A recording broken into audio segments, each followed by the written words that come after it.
Yan mga kamote, good morning. Yan, tanghalian na mga nang lulutuin natin mga kamote. Ito. Yan, lalagyan lauya. Lalagyan natin ng yan mga kamote, nakahanda na ang ating luya. Tsaka kamatis. Ito, nagigisa na ako ng sibuyas. Tsaka bawang mga kamote. Ay, nakaparking pa yung mga kanang yan. Ito. So, yan. Lagyan natin ng luya. Dito mga kamote. Marami akong niluluto. So bukas, handa na lahat yan mga kamote. Luya at saka kamatis. Yan mga kamote. Yan. Lauya ang tawag nila dyan mga kamote. Sa Ilocano. Lauya na ano to? Kapo. Yan mga kamote. Shells. Yan mga kamote. Meron din kami dito. Yan.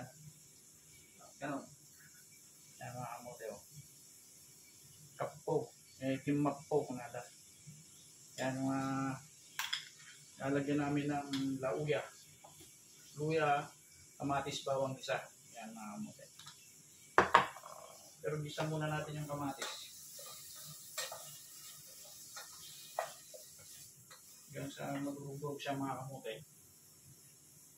Itong buhay namin mga kamote sa abroad mga kamote. Ganyan. Magluluto na ako ng ilang minuto. Putahe. Yan. Para pinit na lang namin pagdating ng gabi kasi sobrang late na ang uwi. Kasi medyo traffic. Tsaka talagang late na rin ang uwi mga kamote. Yan. Ano? Iisa na natin ang kamatis, bawang, luya, tsaka sibuyas mga kamote. Ito, nagpapainit din ako ng baka. Sisigang ko rin yan mga kamote. Pero sa tanghalian muna namin. Matagal kasi ito eh. Medyo will take time mga kamote. So, yan.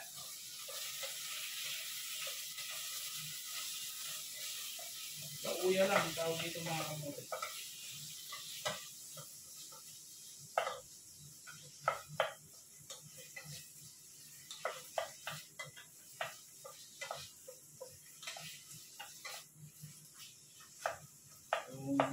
Lalagyan lang ng sabaw. Okay na asin.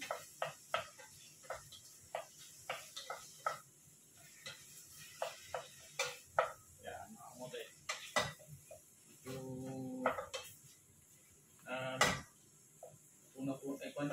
lumambot ang kamatis. Yan mga kamote. Kaya natin ang yan mga kamote. Tingnan nyo magulo.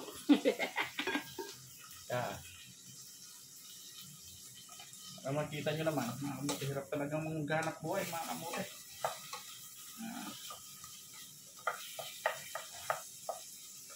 Patunaw ng ganyan ay luto na. Tapos ito. Diyos mayo. Yan mga kamote. Ano? Luto na siya mga kamote. Baka. Tinula pa doon nung nakaraan. Para pag-uwi, mga kamote kasi, painit na lang. Painit na lang lahat. Kasi nga, ilang oras lang yung pahinga mo, tulog ulit. Yan ang buhay ng OFW, mga kamote. So,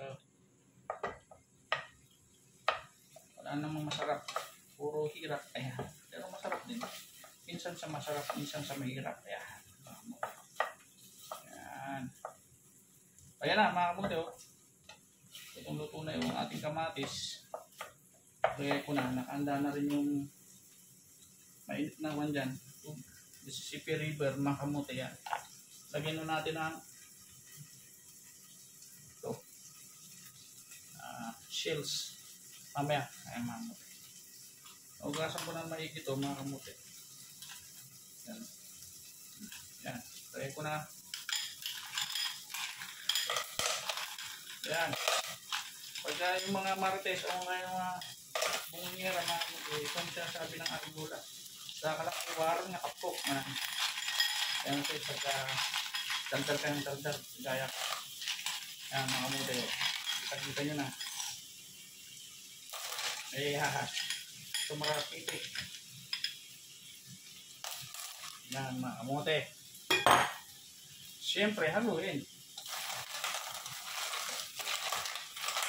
Para manuot yung lasa at pumukha na siya mga kamote. Ano, bumubuka na yung bata. Ganyan pagkakataon habang ganyan mga kamote, inahaga natin, lagyan na natin ng asin.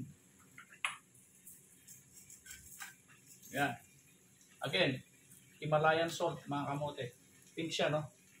Pink ang kulay niya. Kasi nga, galing sa Pakistan yan mga kamote. May Himalayan salt.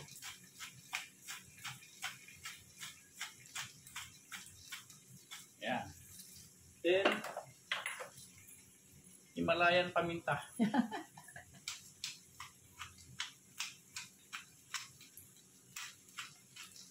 Yan mga kamote. Halo. Then mix.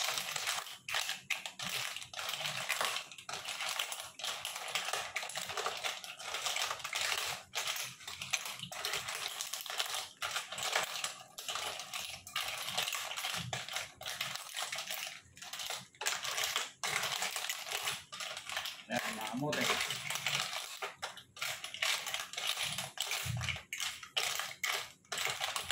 Saka natin lagyan ng sabaw. Kamote yan. Yung liig na sabaw. Yun naman, ganyan lang. Yan mga kamote. Yan, lauya na yan mga kamote.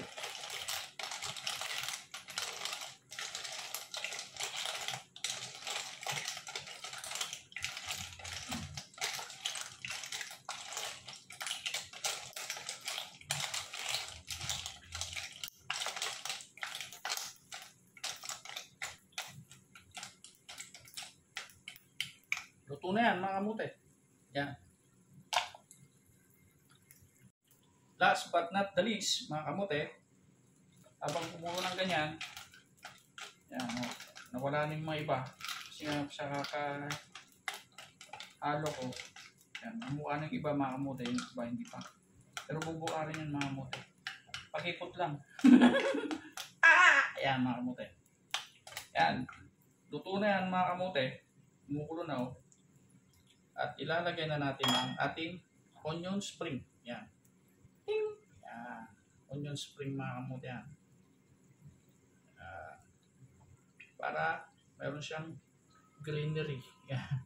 May kulay siya mga kamote yan. Luto na yan mga kamote. So, lagyan natin. Umabon pa. Ayan mga kamote. Onion spring. Yan.